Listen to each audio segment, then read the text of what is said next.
vagando, sondando. E depois disso ele chegou no ápice da...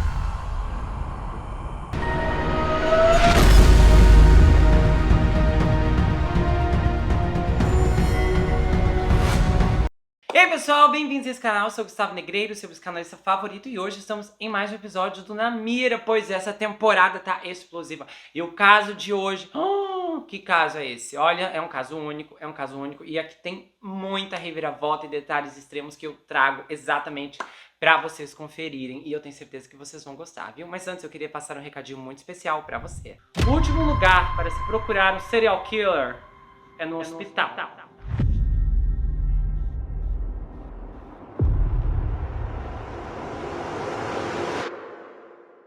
Sem provas, sem evidências. A cena do crime é um cadáver. Como se investiga isso se todo mundo acha que foi a doença que venceu a vida?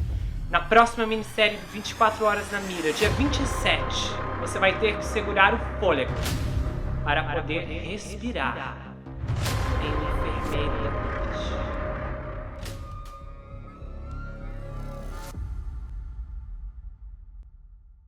Então a gente tem várias atrações aqui no canal, vários episódios dessa mesma série que está na segunda temporada, o caso do McDonald's, do garoto do Tesouro Perdido, esse caso é muito interessante também, Quando o Estranho Chama, que é um dos meus favoritos. Então assim, não deixem de conferir, tem muitas atrações bacanas, casos maravilhosos que vocês podem dar uma olhadinha.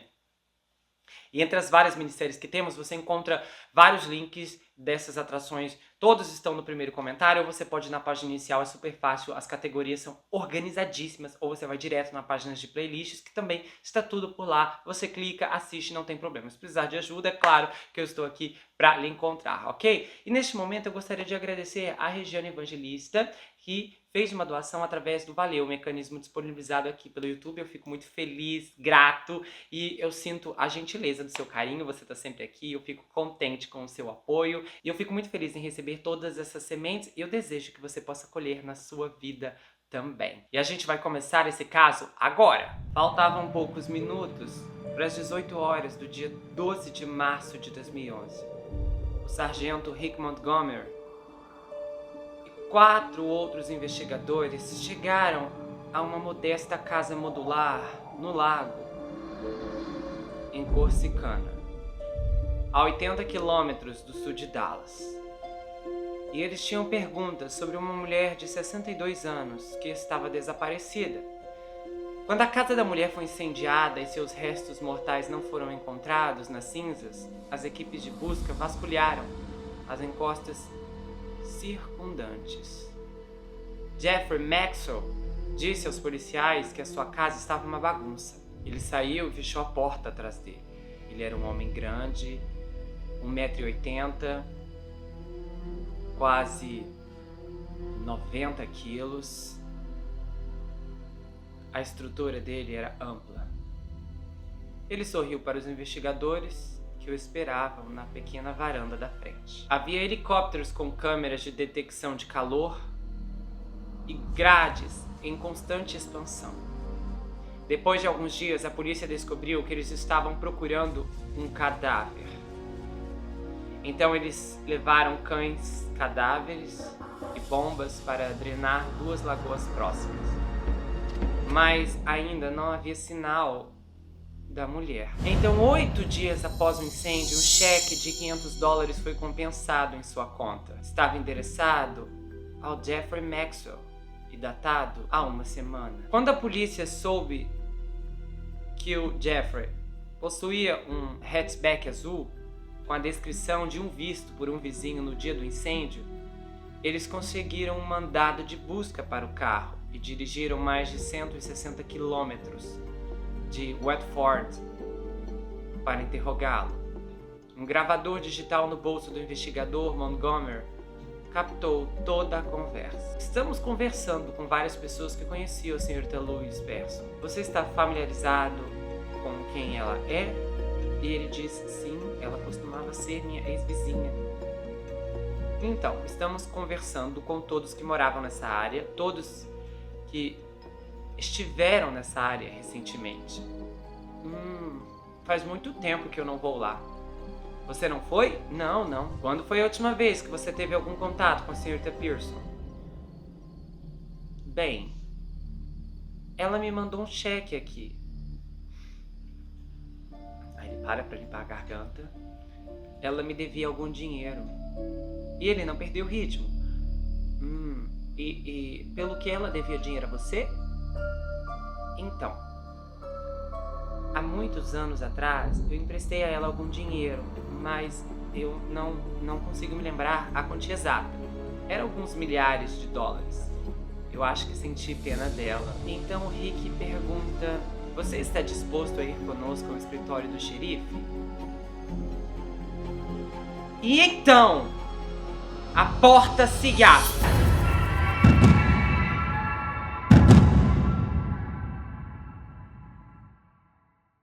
De muitas maneiras, a vida da Louise Pearson parecia algo saído de um ensaio de Henry David Thoreau. Em vez de estradas movimentadas da cidade e shoppings lotados, ela preferia a solidão pacífica da pequena casa de madeira em que cresceu. Cercada pelas colinas rurais do noroeste do condado de Parker, a sua família morava naquela casa quando ela nasceu, em 1949.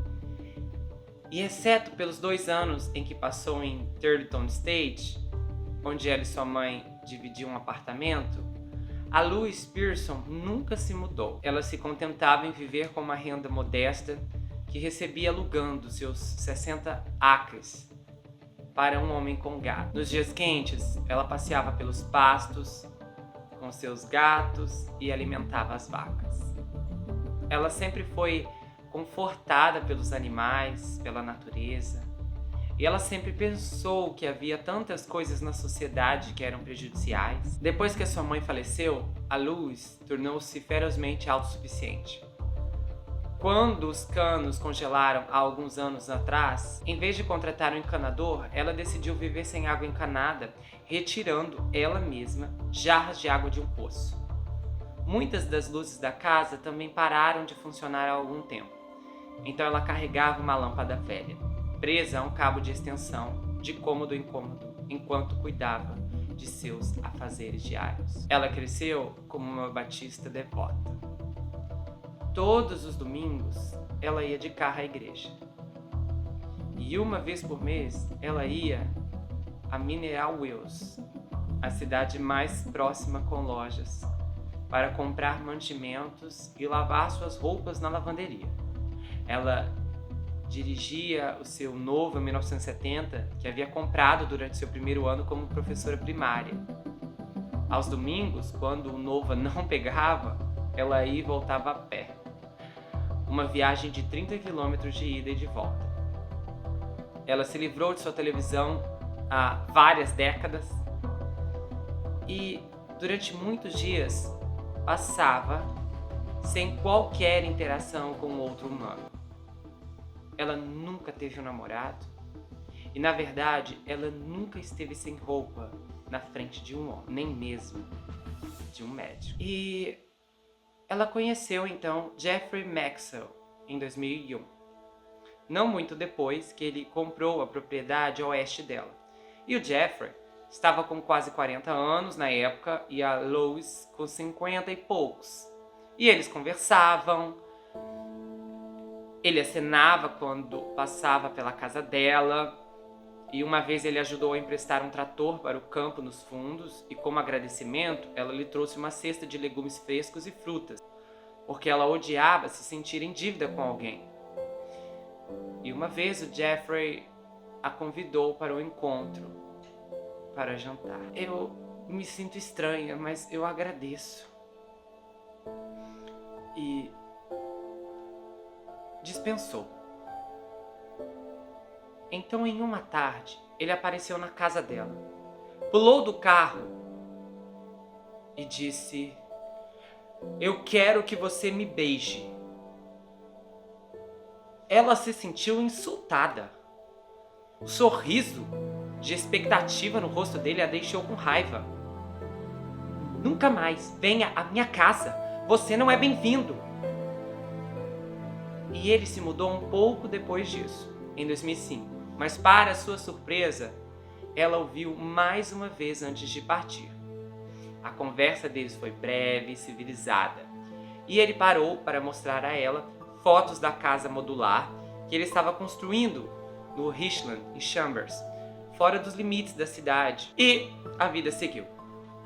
Até que em 1º de março de 2011, a Louise estava se preparando para fazer sua viagem mensal à cidade, e ela estava ao lado do seu carro quando Jeffrey parou atrás do seu Nova. Se ele tivesse chegado 5 minutos depois, ela já teria ido embora. Jeffrey cumprimentou-a cordialmente, com um sorriso, e ele saiu da caminhonete, fazendo conversa fiada ao longo da casa. Antes que ela pudesse se lembrar de que estava brava com ele todos aqueles anos, ele perguntou a ela sobre sua igreja.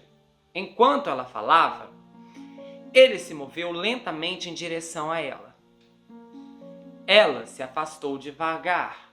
Em pouco tempo, eles estavam se aproximando dos fundos da casa. A Louise estava se sentindo um pouco envergonhada com seus recipientes de água do poço. E aí ela começou a direcionar a conversa de volta para a garagem. E ela olhou e notou que algo no rosto dele havia mudado. Ele tinha um olhar estranho nos olhos e os dois simplesmente pararam de conversar. E aí ele enfiou a mão no bolso do casaco, tirou uma lata que tinha uma tampa estranha e levou até o rosto dela. Antes que ela pudesse dizer qualquer coisa, ele soltou um jato de spray de pimenta, certificando-se de colocar em ambos os olhos. Mas o spray não teve efeito, então ela se virou e correu para a cerca de arame farpado ao lado do seu carro. Suas mãos estavam no fio superior quando ele a pegou e ele passou os braços ao redor de seu abdômen. Mas ela não soltou a cerca, mesmo quando as farpas cravaram em seus dedos e o sangue começou a escorrer de suas mãos. Ele era muito forte, no entanto, e ele a arrastou para o chão na frente do seu caminhão. Foi quando, em um ato de desespero, ela gritou o mais alto que pôde, esperando que alguém pudesse ouvi-la. E de repente, ela tentou algo para deter o Jeffrey. Eu tenho AIDS! Mas isso não adiantou. Nas estradas secundárias, raramente percorridas do condado de Parker, não havia ninguém para ouvi-la. E o Jeffrey apenas murmurou: eu teria feito isso de graça. E ele a arrastou para a porta dos fundos da casa. Ele a levantou, prendeu um par de algemas em seus tornozelos e abriu a porta dos fundos. Ela ainda estava lutando para se libertar quando ele a levou para a cozinha. Ele pegou um rolo de madeira do balcão da cozinha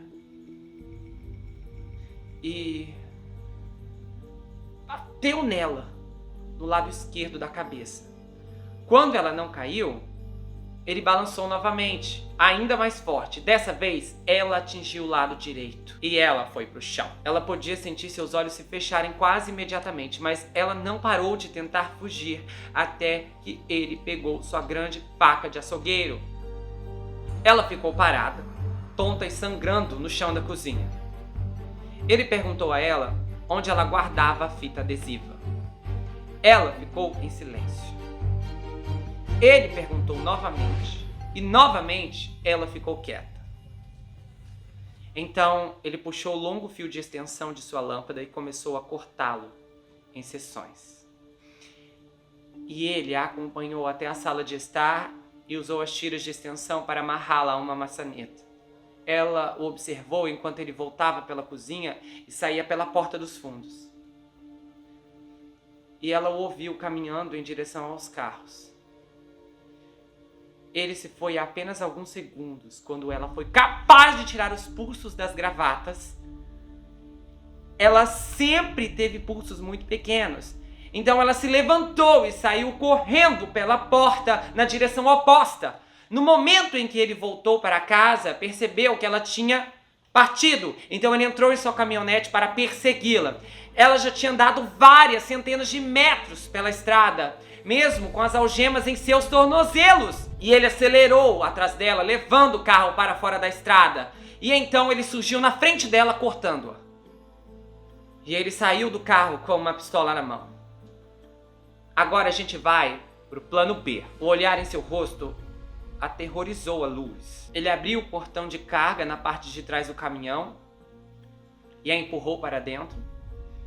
Ele se inclinou sobre ela e colocou algemas em seus pulsos. Então, ele deslizou um pedaço de fita adesiva sobre sua boca e ela balançou a cabeça violentamente. Ah! Ela gritou, embora fosse abafado pela fita adesiva. Ah!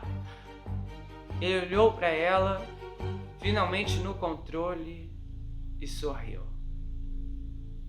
Nunca ninguém te tocou, não é? E ela começou a chorar.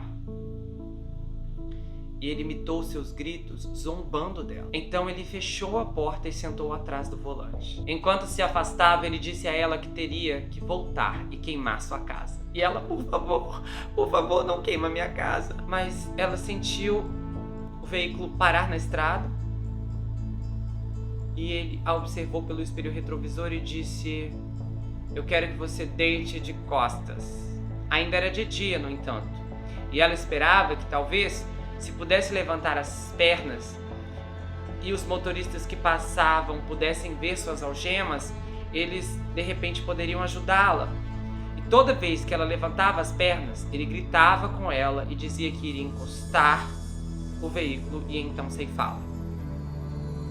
Ela notou que as janelas pareciam ter um tom especialmente escuro e, ao ouvir carro após carro passar sem vê-la, a Luz sentiu-se imponente.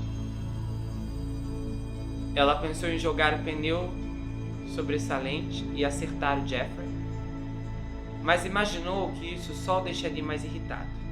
Ela pensou em abrir a porta dos fundos e rolar para a estrada, mas não conseguiu encontrar a liberação. Então ele a ouviu orando em voz alta e pedindo a Deus repetidamente por ajuda. E ele falou: quando eu terminar com você, você não vai mais acreditar em Deus. A Luz sentiu o veículo sair da estrada e ela não reconheceu nenhuma das estradas ou edifícios que podia ver. Ela sentiu Jeffrey parando, virando e dando ré em algum lugar. E então ele a tirou da garagem de uma casa que ela nunca tinha visto antes. Ele fechou a porta atrás dela e a Lois viu uma sala desordenada. Havia móveis de jardim, um cortador de grama, uma bancada cheia de ferramentas, uma lavadora e secadora no canto. E o Jeffrey tirou suas algemas. E ele começou a tirar a roupa dela, tudo menos a peça de cima, que ele cortou com uma faca. Então, ele a algemou cada uma de suas mãos nas extremidades de uma grossa barra de aço presa a um teto com correntes. Era uma máquina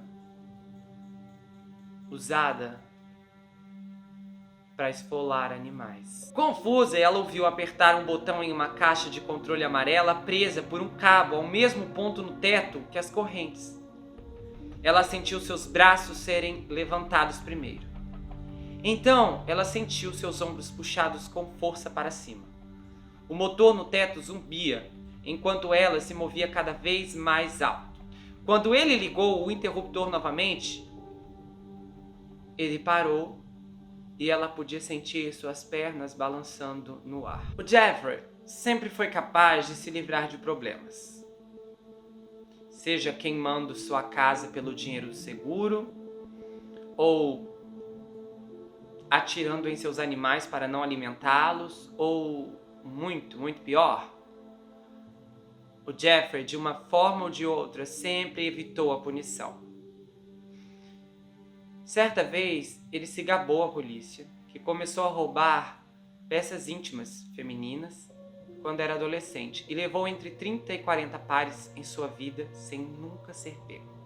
Às vezes, ele arrombava quando ninguém estava em casa.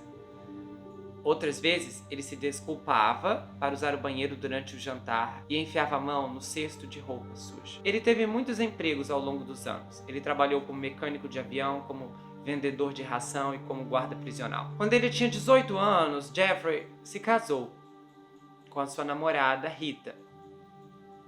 Ela ficou grávida. Depois de alguns anos, eles se divorciaram e em 1981, o Jeffrey conheceu outra pessoa por meio de um serviço de correspondência. A moça se chamava Marta Martinez e morava com os pais no México. Além de algumas viagens para vê-la, o relacionamento deles consistia principalmente em cartas amorosas de ida e volta. Quando ele finalmente foi ao México para propô-la em casamento, a família da Marta ficou muito chateada. Eles simplesmente não gostaram dele. Todo mundo tentou ser legal com Jeffrey, mas ele dava às pessoas uma sensação muito assustadora. E a família implorou a Marta que não se casasse com ele. Ela tinha 29 anos e temia que essa fosse a sua última chance de se tornar esposa e mãe. Ela era insegura e a família acredita que ele se aproveitou disso. Quando Carole se casou com Javier, o irmão da Marta, ela levou Jeffrey para a celebração. E o Jeffrey se aproximou da Carole na recepção, olhou para ela e disse: "Agora que somos uma família, eu posso te beijar." E ele enfiou a língua nela. Alguns meses depois, ele fez a mesma coisa com a noiva, em outro casamento de família. A Marta começou a contar aos amigos sobre um comportamento mais preocupante. Ela aparecia com hematomas nos pulsos, nos tornozelos, e a Marta principalmente manteve isso em segredo de sua família. E, no entanto, ela e o Jeffrey tiveram um filho juntos. Até que em 1987, a Marta foi encontrada, amarrada e espancada ao lado da I-35 a cerca de 16 quilômetros de Ardmore, no Oklahoma. Sua garganta havia sido cortada. Milagrosamente, ela ainda estava viva. Quando ela acordou no hospital, ela disse à polícia que o Jeffrey a havia dopado, amarrado, torturado e a deixado para perder a vida. Quando os detetives revistaram sua casa em Ataúga, eles encontraram escondido ao lado do aparelho de ar-condicionado um saco de papel pardo cheio de livros sobre escravidão. Uma delas eram meninas da escola, amarradas, chicoteadas e enjauladas. Eles também encontraram coisas de bondage, encontraram uma bolsa contendo algemas, cordas, prendedores de roupa. E o Jeffrey foi preso e acusado de sequestro agravado. A Marta, então, pegou seu filho e foi para o México para morar com a família. E ela contou a eles algumas das histórias que manteve em segredo por tanto tempo. Ela contou que o Jeffrey a amarrava, a trancava sozinha em um pequeno quarto por dias. Só que quando chegou a hora de testemunhar sobre o que ela havia sofrido, ela sentiu que o juiz e a polícia não acreditaram nela. As autoridades simplesmente pararam de contatá-la e, eventualmente, as acusações foram retiradas. O Jeffrey começou a escrever cartas para Marta novamente, pedindo desculpas pelo que havia feito, e a Marta compartilhou com sua família enquanto eles imploravam para que ela não voltasse para ele. Só que as cartas eram realmente manipuladoras do que qualquer outra coisa que a família dela já tinha visto na vida. Ele apelou para a educação católica da Marta e ele dizia: "Deus quer que fiquemos juntos." E basicamente a culpou por tudo o que aconteceu. Sua família ficou lívida quando ela anunciou que estava voltando para Fort Worth para morar com ele. A Marta disse para a família que sentia que não tinha opções. No início, as coisas pareciam melhorar. Ela foi para a faculdade, obteve um diploma de associado. O filho deles parecia feliz E a Martha adorava o filho de Jeffrey do seu casamento anterior. Quando a Martha trouxe o Jeffrey para uma reunião de família, as pessoas se esforçaram para conversar com ele, para ignorar todo o absurdo que havia acontecido, mas eles não ficaram completamente surpresos quando em 1993, 5 anos depois, a Martha desapareceu. 2 pessoas receberam cartas que pareciam ter a caligrafia da Martha, dizendo que ela estava deixando o marido e o filho e que não entraria em contato por um tempo. As cartas eram alarmantes. E eles falaram, isso aqui não bate. Ela ligava o tempo todo pra cá, não faz o menor sentido. Sem contar que as cartas eram em inglês, embora sempre que ela escrevesse algo pra alguém de sua família, ela o fazia em espanhol. O lado de fora de ambos os envelopes tinha sido endereçado com uma caligrafia diferente. Convencidos de que algo horrível havia acontecido, os amigos e os pais de Martha entraram em contato com a polícia de Fort Worth. O irmão dela ligou para o Jeffrey para perguntar sobre a Martha. E o Jeffrey desligou na cara dele. Então o irmão da Martha voou para o Texas para falar com a polícia pessoalmente. E houve um relatório arquivado. E embora a família sentisse fortemente que o Jeffrey estava envolvido, com alguns deles dizendo não há dúvida, a investigação não deu em nada.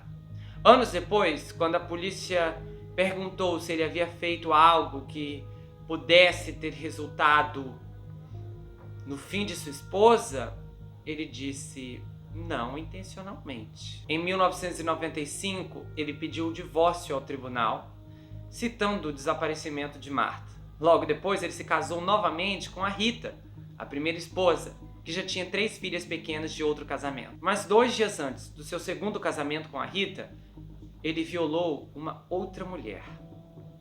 Aquela mulher alugava a parte de trás de um duplex do Jeffrey. E ele então entrou lá em uma noite para consertar uma pia quebrada e se forçou em cima dela. Quando terminou, ele se vestiu e disse, não conte nada a ninguém, e a deixou chorando na cama. Não muito tempo depois que ele foi morar com a Rita e as suas filhas, a filha do meio reclamou com os funcionários da escola que o seu padrasto a estava tocando de forma inadequada. A garota disse que isso acontecia com mais frequência enquanto ela jogava Nintendo. E aí ela começou a dar detalhes extremos. Ele se deita do meu lado e começa a colocar a língua na minha boca. E eu até tentava bloquear com os dentes, mas ele não parava. Após as reclamações, o Jeffrey foi lá na escola e transferiu as meninas para uma outra escola. Na nova escola, houve novas alegações. Dessa vez, pela filha mais nova, e ela disse que também tinha sido tocada. Ela descreveu que acordou um dia no meio de uma tempestade e ela queria sua mãe. Quando ela chegou ao quarto, Jeffrey era o único ali. E então ele se aproveitou dela.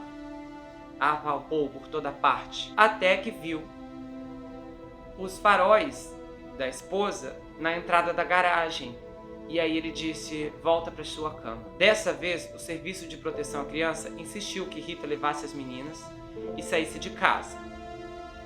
Incrivelmente, o Jeffrey escapou das acusações. Os vizinhos do Jeffrey disseram que ele era um homem intrometido, mandão, que exigia ver licenças de pesca ou caça e que rejeitava aquelas pessoas que lhe estendiam a mão amiga. Um vizinho chamado Stan descreveu o Jeffrey como estranho e falou, olha, esse homem alienou todo mundo. Ele sempre fez questão de deixar todos distante dele. O Jeffrey também foi observado como um homem de hábitos. Quase todos os domingos ele podia ser encontrado no Old General para um café da manhã, mas ele não era tão popular. A proprietária disse, olha, ele era legal e estranho ao mesmo tempo, ele sentava no restaurante e se gabava de quanto dinheiro tinha, e ele era muito barulhento e desagradável, ninguém gostava dele. E todos nós tínhamos uma sensação estranha, algo que definitivamente nos incomodava. O Jeffrey também raramente perdia uma reunião da Corsicana Kiwanis e também era o vice-presidente do clube. As descrições sobre ele no clube eram de estranho, tinha até uma atmosfera amigável nos almoços semanais e ele normalmente conseguia um pouco dessa interação porque o negócio girava em torno de arrecadar dinheiro para a caridade. Acontece que a Lois não sabia nada disso. E ao erguê-la no ar, o Jeffrey gritou com ela e disse: "Eu ainda estou zangado por você ter me desobedecido no carro." E ele a chamou de coisas horríveis, coisas que ninguém nunca a tinha chamado. E ele podia sentir as mãos dela em seu corpo, vagando, sondando. E depois disso ele chegou no ápice da abominação. E falou: "Eu vou ficar com você por 2 semanas."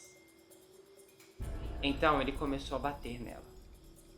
No início ele usou um pequeno chicote preto com borlas vermelhas no final. Depois ele mudou para um chicote mais longo. E em algum momento ele usou a ponta de uma vara de pescar. Ele bateu em todos os lugares, do pescoço, garganta, pés, tornozelos, em todos os lugares entre eles. A Lois não pôde deixar de gritar. Ele disse a ela novamente que quando terminasse com ela não acreditaria em Deus. E ele perguntava a ela: "Isso tá doendo?" E ela dizia sim. E ele respondia: "Bom." Quando ele finalmente a colocou no chão, ela mal conseguia ficar de pé. Ele a acompanhou até a pequena escada de madeira da garagem até a cozinha. E ele parou para mostrar a ela o rifle que ele mantinha carregado perto da porta. E ela tinha pavor de ferramentas. Assim que seu pai faleceu, ela e a sua mãe retiraram todas de dentro de casa.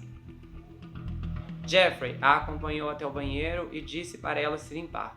Pela primeira vez, ela teve um vislumbre dos hematomas que estavam se formando por todo o corpo. Seu olho direito estava inchado e fechado, e ela até temia que pudesse perdê-lo. E o Jeffrey ouviu a Lois pedindo a Deus para poupar sua vida. E ele zombou da porta. É melhor você orar. O Jeffrey tomou um banho rápido. Em seguida, deu a ela seus jeans para vestir. E eles eram enormes nela e cheiravam como ele, então foi horrível. E foi quando ela percebeu que viveria mais se o mantivesse feliz. Naquela noite, ele acorrentou os tornozelos dela à cama, apagou todas as luzes e deitou-se ao lado dela. A Lois não dormiu. E o Jeffrey também não dormiu muito.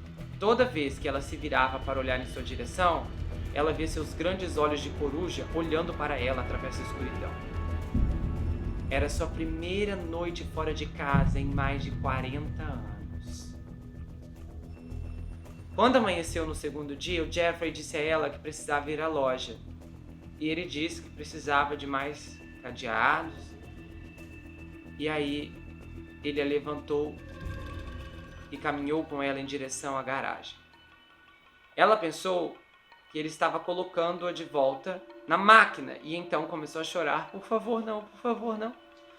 E ele mostrou a ela uma caixa de madeira caseira no chão da garagem.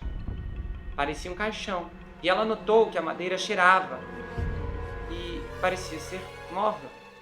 Então ele disse a ela: "Olha, você tem 2 opções. Você quer ficar na caixa ou voltar para a máquina?"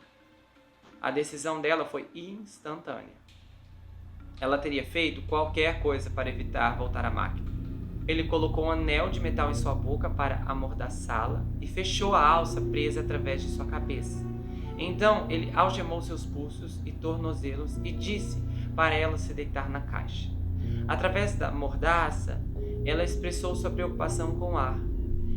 Ele colocou uma chave inglesa na borda da caixa para sustentar a tampa, cerca de 1 polegada. Então, ele foi embora. Ela esperou alguns segundos depois que ouviu o motor ligar do lado de fora para se certificar de que o carro tinha partido realmente. Então, deitada de costas, ela tentou abrir o caixão feito em casa.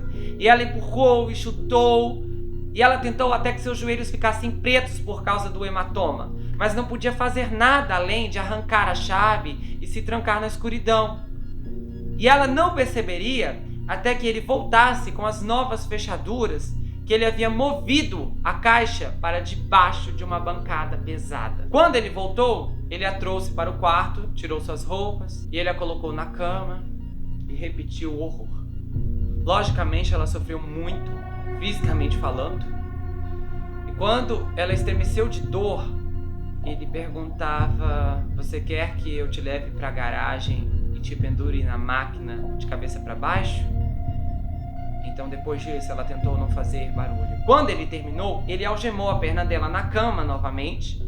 E naquela noite ela estava completamente exausta e finalmente dormiu algumas horas. Na manhã seguinte, ele disse a ela que precisava dirigir até Dallas para pagar uma conta de reparo para seu filho. Ele a algemou e amordaçou e a deixou acorrentada à cama por horas. Enquanto ela estava lá, sentada, ela começou a pular de vez em quando para manter o sangue fluindo em suas mãos. E ela se perguntava se alguém no mundo saberia que ela estaria ali. E ela se perguntou: o que será que vai acontecer se esse homem sofrer um acidente na estrada? Eu vou definhar presa à estrutura de uma cama aparafusada ao chão. Naquela mesma tarde, ela podia ouvir os sons de pessoas se movendo ao longe. Ela ouvia cortadores de grama, uma motocicleta barulhenta, lanchas na água.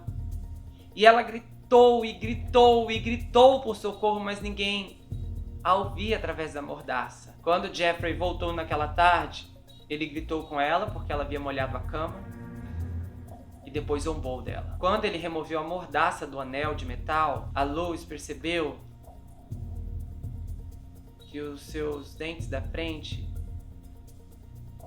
estavam rachados. Esse foi o dia em que a casa da Lois pegou fogo. Quando a Lois viu a foto de sua carteira de motorista na tela da televisão, o Jeffrey rebobinou o DVR para que ela pudesse assistir a todo o segmento de notícias.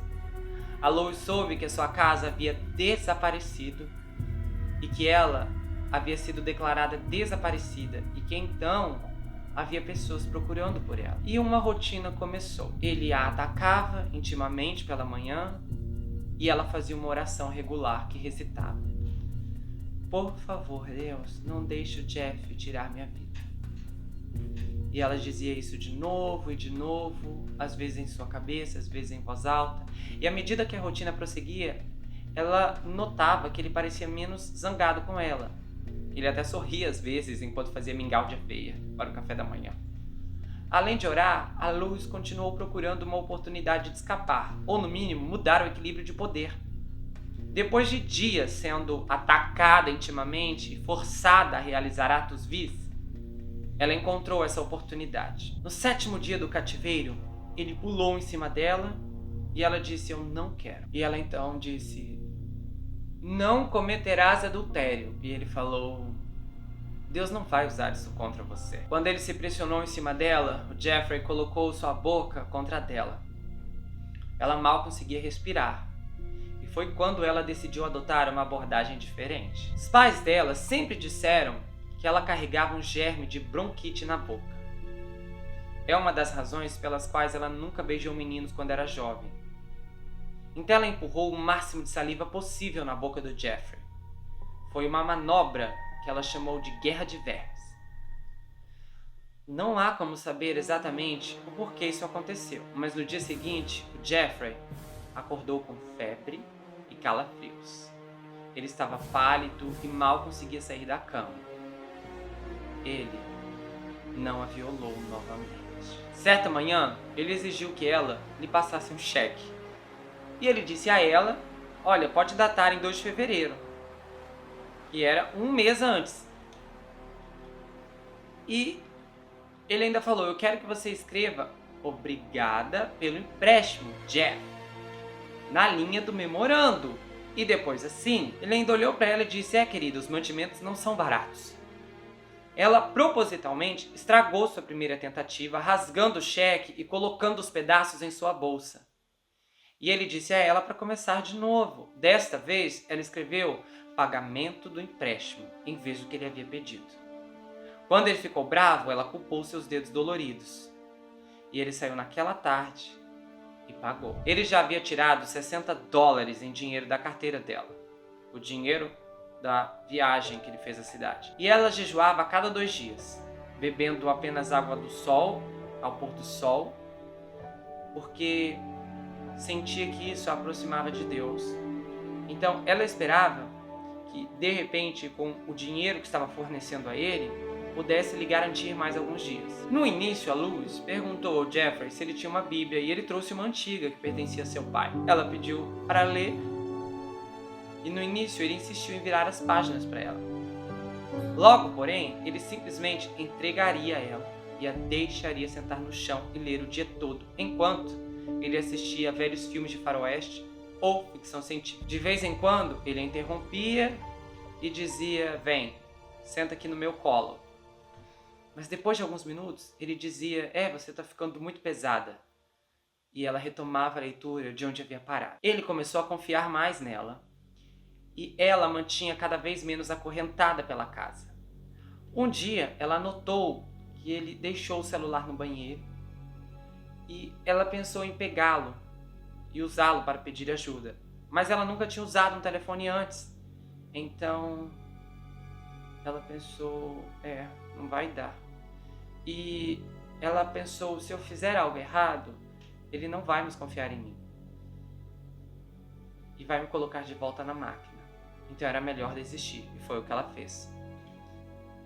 Nos fins de semana, ela podia ver as pessoas no lago se divertindo. Ela olhava para as paredes, para o teto, e sonhava em flutuar para a liberdade. Ela orou para que talvez alguém viesse a uma janela e a visse. E o Jeffrey começou a perguntar mais sobre suas crenças, e ele explicou que ele também havia crescido em uma família estritamente religiosa. E às vezes parecia que ele estava tentando convencê-la de que Deus não existia. Mas às vezes ele também perguntava sobre perdão. "Você me perdoa pelo que eu fiz com você?" E ela disse: "Eu preciso. Se eu não lhe perdoar, Deus não vai me perdoar." E ele falou mais sobre querer encontrar uma saída para tudo aquilo. E então ele veio com uma ideia. Talvez a gente se case, porque aí você não vai ter que testemunhar contra mim. Mas ele não avançou com essa ideia. E ele disse: "Olha, eu não posso te deixar ir. Você tem muitos hematomas e você vai fofocar sobre tudo isso." E ela disse: "Não, eu não vou, por favor, me leva para casa, eu não vou contar a ninguém." E a essa altura, ele também a convenceu de que outras pessoas, possivelmente várias partes, estavam pagando para ele fazer isso com ela. Ele não disse a ela quem, mas disse que estava tentando ser o mais legal possível. Ele era apenas um sequestrador inocente. Mesmo que ele tentasse ser legal, às vezes ele trazia fast food para ela, ele a fazia mergulhar as mãos em água quente em uma tentativa equivocada de evitar a infecção. Mas não demorou muito para que ele voltasse a zombar dela. E ele perguntava sarcasticamente como estava as suas orações. E ele dizia: querido, eu acho que não estão funcionando, porque você ainda está aqui." E então, no dia 12 de março, um sábado, o Jeffrey zombou dela. Ele riu enquanto ela sentava no chão. E quando ela orava e depois quando ela lia a Bíblia, ele achou aquilo tudo uma coisa horrível. Bom, então, aquela tarde ela passou em oração e meditação e ele assistindo TV, quando ouviram uma batida firme na porta. Ele se levantou e rapidamente a levou para o quarto dos fundos. E ele disse a ela, antes que ele pudesse algemá-la ou amordaçá-la, eles ouviram outra batida. E ele foi atender a porta. Ela o ouviu sair e fechar a porta atrás dele. Estamos conversando com várias pessoas que conheciam a senhorita Lourdes Verso. Você está familiarizado com quem ela é? Ela podia ouvir suas vozes lá de fora mas ela não conseguia entender o que eles estavam dizendo. Ela saiu do quarto, foi até uma janela na frente da casa e eram quase 18 horas, mas ainda havia luz suficiente para distinguir xerife. Faz muito tempo que eu não vou lá. O carro estacionado na estrada. Primeiro, ela sentiu o pavor, que a confundiu. Mas então, ela percebeu que esta era a sua chance. Ela correu pela cozinha e abriu a porta da frente.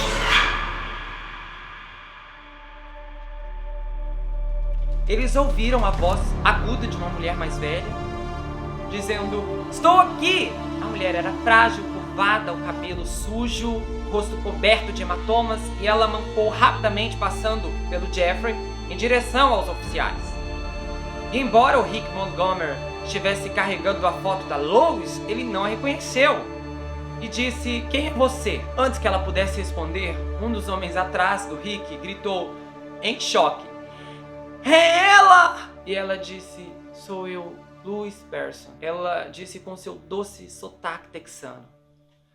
Houve um segundo de silêncio porque os policiais ficaram chocados. Um outro policial, Anthony Bradford, empurrou Jeffrey contra a parede e o algemou, mesmo quando Jeffrey gritava que não tinha feito nada. O Rick e os outros oficiais entraram com tudo na casa, gritando: "Gabinete do xerife! Gabinete do xerife!" E eles entraram em todos os cômodos. E a princípio a Lois disse aos investigadores que o Jeffrey era seu amigo. Ele não fez nada, ele está bem. Mais tarde foi explicado que, na verdade, ela estava tendo uma resposta à síndrome de Estocolmo. E posteriormente, ela nem consegue se recordar de que disse aos oficiais que ele era apenas um amigo. E eles disseram: "Louis, você foi espancada."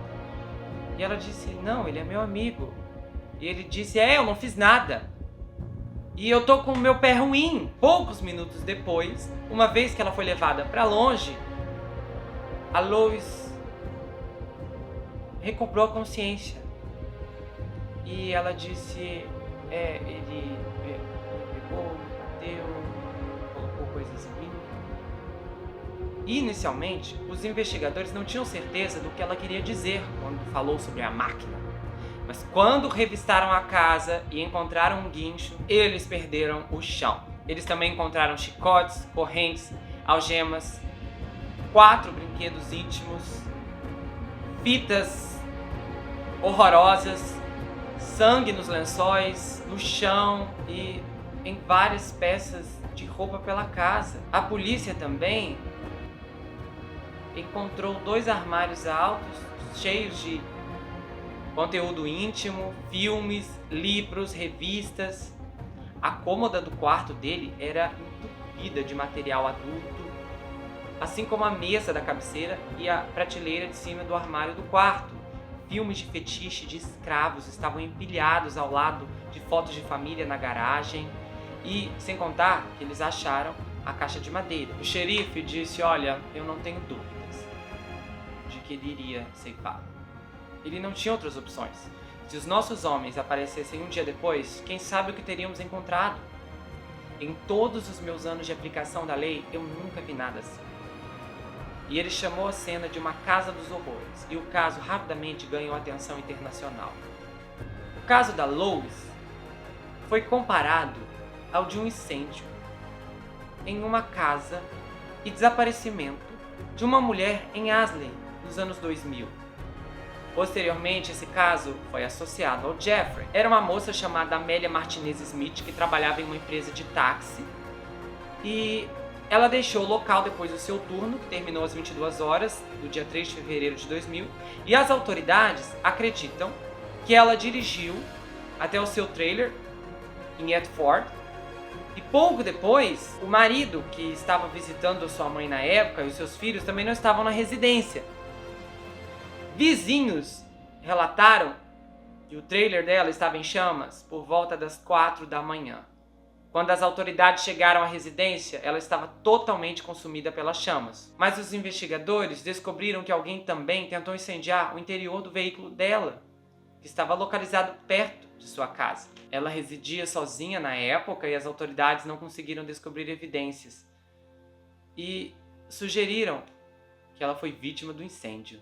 Os investigadores realizaram uma extensa busca nas áreas circundantes, mas nunca chegaram perto de nenhuma pista sobre o seu paradeiro. Ao longo de 3 dias de interrogatório, Jeffrey admitiu quase tudo. Ele disse, eu me meti em algo que eu não conseguia sair, e ainda assim se declarou inocente das acusações de sequestro agravado, acusações de agressão íntima agravada. E aí o julgamento dele começou em 14 de fevereiro de 2012. E embora as agressões íntimas tenham ocorrido no condado de Navarro, o sequestro ocorreu no condado de Park. Então o julgamento foi realizado em Whitford, sob a presidência do juiz. Nos meses entre sua prisão e seu julgamento, Jeffrey perdeu mais de 60 quilos. E ele parecia esguio e uma figura fantasmagórica em um terno enorme. Diante de um júri de 6 homens e 6 mulheres, os promotores Jeff Shine e Caitlin Catania apresentaram o caso, junto com vários outros investigadores. O júri ouviu os promotores tocarem a fita da Louis se libertando e assistiram aos DVDs da confissão do Jeffrey. O Estado apresentou mais de 100 provas. O caixão, a máquina, as algemas, todas as ferramentas dele ficaram a poucos metros dos jurados durante a maior parte dos 5 dias de depoimentos. Os jurados ouviram médicos, enfermeiros, especialistas em DNA. E eles também ouviram a Louis. Ela sempre foi tímida em meio a multidões e ela não tocava nem piano na igreja. Até que todos estivessem saindo, mas ela se levantou corajosamente diante do tribunal, jurou pela Bíblia que diria a verdade e começou a descrever os eventos em detalhes horríveis. O Richard, advogado, se opôs à busca na propriedade do Jeffrey, porque o investigador entrou na casa no tempo entre a varredura inicial e quando o mandado de busca chegou, só que na verdade a Louis havia pedido que alguém buscasse sua bolsa. O juiz rejeitou as objeções e os advogados de defesa disseram ao tribunal que não queriam chamar nenhuma testemunha. O júri levou menos de 1 hora para condenar o Jeffrey em todas as 3 acusações. Na sentença, como na fase de inocência e de culpa, o juiz decidiu que os jurados não podiam ouvir sobre o envolvimento do Jeffrey no corte e subsequente desaparecimento da sua esposa Martha. Mas eles souberam da mulher que o Jeffrey atacou 2 dias antes do seu 3º casamento. Eles também viram as 2 filhas da Rita testemunhar que foram tocadas e que isso as afetou gravemente. E eles também ouviram um detetive dos anos 80 que se convenceu de que o Jeffrey queria viver uma fantasia que envolvia manter uma mulher como prisioneira sob seu controle local. A Louis voltou a depor, dessa vez para falar sobre a dor que ela ainda estava sofrendo mais de 1 ano depois. E ela descreveu seu ombro fraturado e o dano de ligamento em seus dedos. Ela explicou que não podia mais tirar água do poço.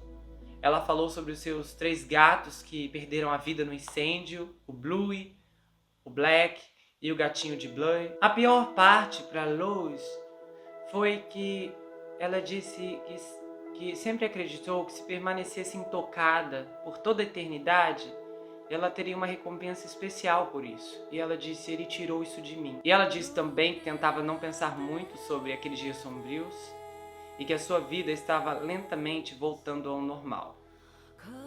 E que ela sabe que simplesmente o fato de estar viva é um milagre. Mais uma vez, o júri levou menos de 1 hora para dar ao Jeffrey 3 sentenças de prisão perpétua. O juiz empilhou 2 das sentenças, o que significa que o mais cedo que Jeffrey poderia estar elegível para a liberdade condicional seria 119 anos. Quando os procedimentos terminaram, a sala lotada viu um assistente do xerife colocar algemas nos pulsos e tornozelos do Maxwell. E o juiz disse, xerife, leve seu prisioneiro. Normalmente, vítimas de crimes íntimos não são identificadas na mídia. Mas após o julgamento, a Louis disse aos repórteres que queria que sua história fosse conhecida. Ela disse que queria que as pessoas soubessem que sua fé em Deus a carregou nos piores momentos. E ela disse, foi estritamente Deus.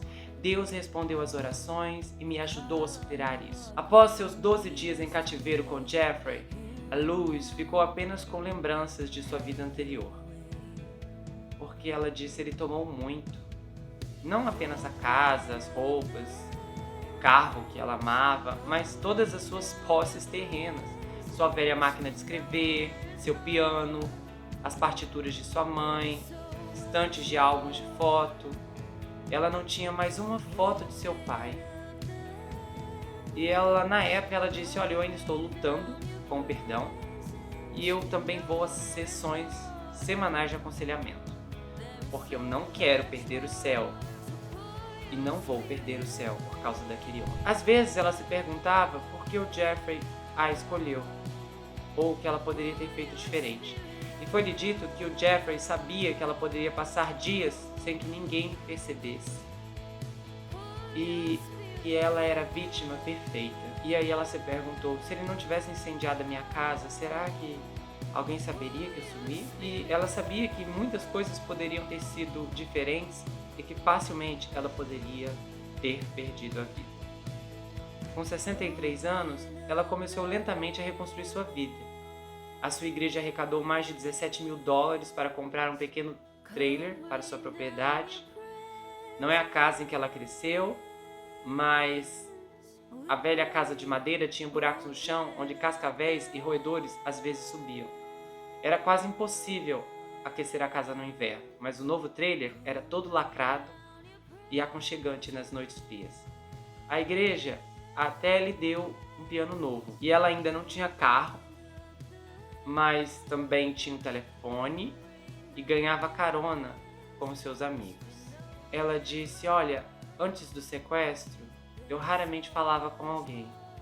E agora eu estou tendo que me ajustar a uma vida social. Ela começou a receber ligações de amigos da igreja o tempo inteiro.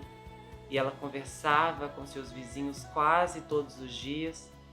E as pessoas estavam sempre parando lá para ver como ela estava. Eles levavam comida ou pequenos presentes.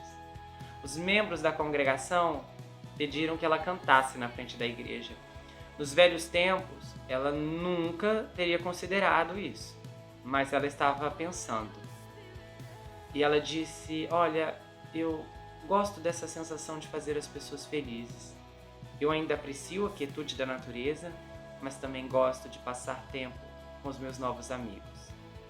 Antes disso, eu não sabia o quanto eu gostava das pessoas. Essa história tem uma dinâmica muito diferente e eu até gostaria de fazer uma pergunta aqui. Alguém que me acompanha neste canal ou de repente chegou nesse vídeo já foi sequestrado, já passou por um cativeiro, alguma coisa parecida como essa? Porque realmente é muito interessante todo o desdobramento dessa história. Existem vários casos que eu já contei aqui no canal de vítimas que passaram por alguma coisa e as pessoas não se recuperaram.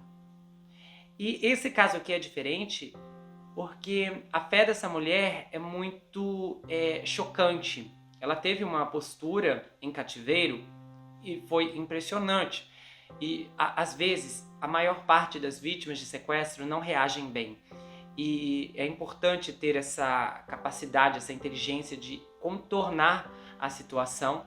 Isso é uma habilidade que poucas pessoas conseguem desenvolver, principalmente porque vai depender muito do contexto e daquilo que está sendo exposto ali. Então ela viu uma oportunidade para conseguir a confiança dele e ela foi galgando. E automaticamente ela foi ganhando tempo e isso impactou muito todo o curso dessa história. E esse homem nitidamente não tinha emoções, não havia afeto. Esse homem ele só conhecia exatamente aquilo que as autoridades encontraram. Material íntimo e todo tipo de baixaria. Qualquer contato que ele pudesse ter ou sentir com qualquer pessoa era através desse tipo de coisa, superficial. Ou seja, ou ele obrigava, no caso como ele fez com a Luz, ou então ele deve ter passado anos e anos e anos só engolindo e se alimentando de todo aquele material. Os relacionamentos dele eram péssimos.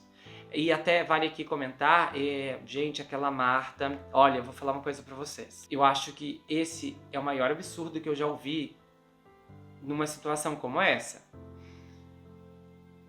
Ok, tem pessoas que apanham, aí acabam voltando, a gente já tá acostumado. Agora, cortar a garganta, você foge, depois você volta. Meu Deus do céu. E assim, é muito triste e eu fiquei comovido mesmo, principalmente porque eu vi os relatos da família e eles disseram, ela realmente sentiu que não tinha opções. Só que nesse ponto, sabe, faltou muito nesse momento. Eu acho que a Marta, ela não identificou o que era mais óbvio.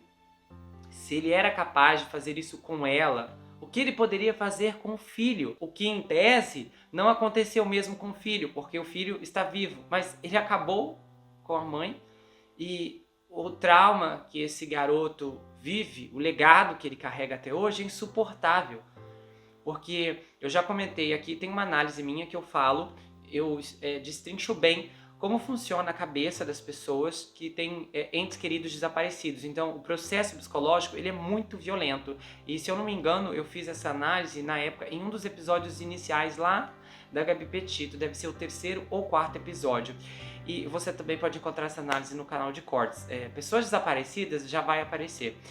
E o que acontece? Existem essas dinâmicas de relacionamento, principalmente em um homem como esse, que não apenas era depravado, mas era um indivíduo vazio. Então, esses indivíduos completamente vazios, nós estamos falando aqui de um tipo de psicopata que não é nada inteligente. Ele era movido pela emoção. Então, nesse caso, ele não pensava, e ele não pensou no óbvio aqui, que era o cheque, como se aquilo não fosse chamar a atenção. Isso foi muito bom, porque foi o que trouxe a polícia diretamente até ele. E é claro que em relação à fé da Lois é muito lindo, principalmente porque ela manteve um equilíbrio. E, normalmente, as vítimas de histórias como essa, e no caso aqui foram 12 dias de sequestro, que é muito tempo, mas não é nada comparado a outras histórias que tem por aí. Eu acho assim, essas histórias de cativeiro, de cárcere, são extremamente agonizantes. É uma realidade muito absurda, né? E são histórias que mexem, porque literalmente nós estamos falando de pessoas que ficam presas. E essa é uma realidade que nós estamos acostumados a ver pelo lado de fora. Graças a Deus, a maior parte das pessoas não passam por situações como essa, porque senão nós teríamos uma epidemia na saúde mental. Acontece que há uma ironia muito interessante nessa história e que talvez possa refletir em você. A Luz estava em cativeiro antes de ser sequestrada. O cativeiro dela era diferente. Por quê? Porque ela não tinha um contato básico.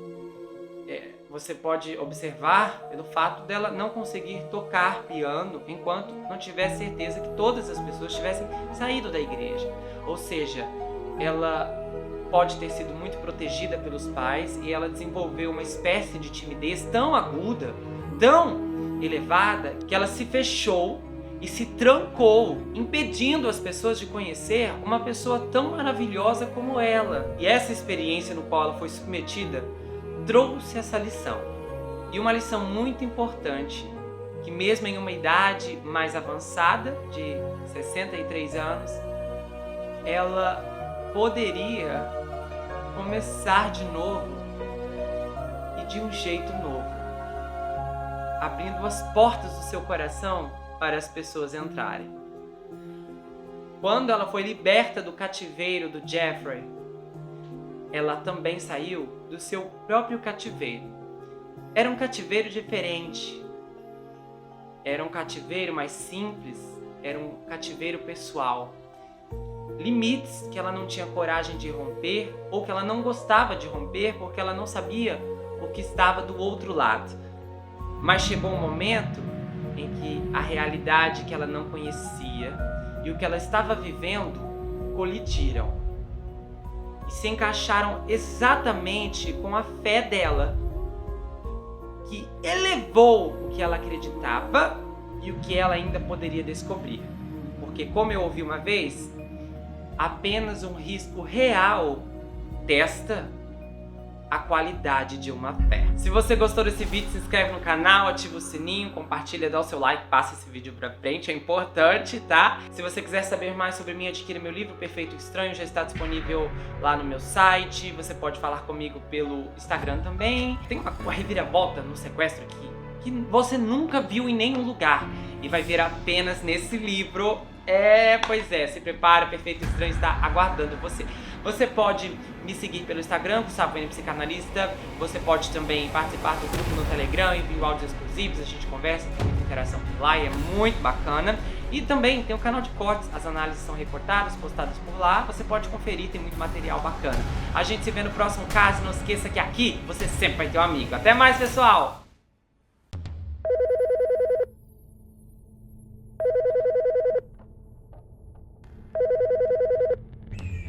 Presta atenção. É muito importante o que eu vou dizer agora. Você precisa ser rápido.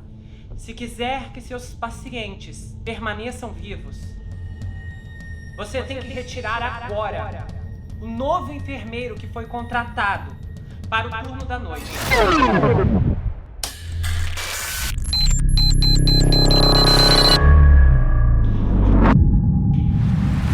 Ele desafia o clichê sobre serial killers, que ninguém suspeitou de nada, que ninguém notou nada estranho.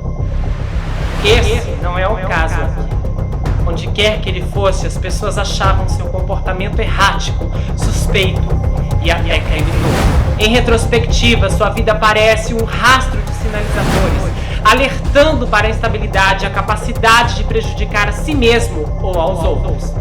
No entanto, Charles Cullen conseguiu ir de emprego em emprego por anos, confundindo colegas de trabalho, investigadores do governo e parentes de pacientes de fora. O hospital não é seguro. Vítima, sobrevivente, criminoso, homicida. Ele vai se tornar cada um deles. Você já foi desenganado pela medicina? O médico errou com você? Não é sobre um doutor que estamos falando. Se trata de um enfermeiro. Silencioso e fatal. No turno da noite.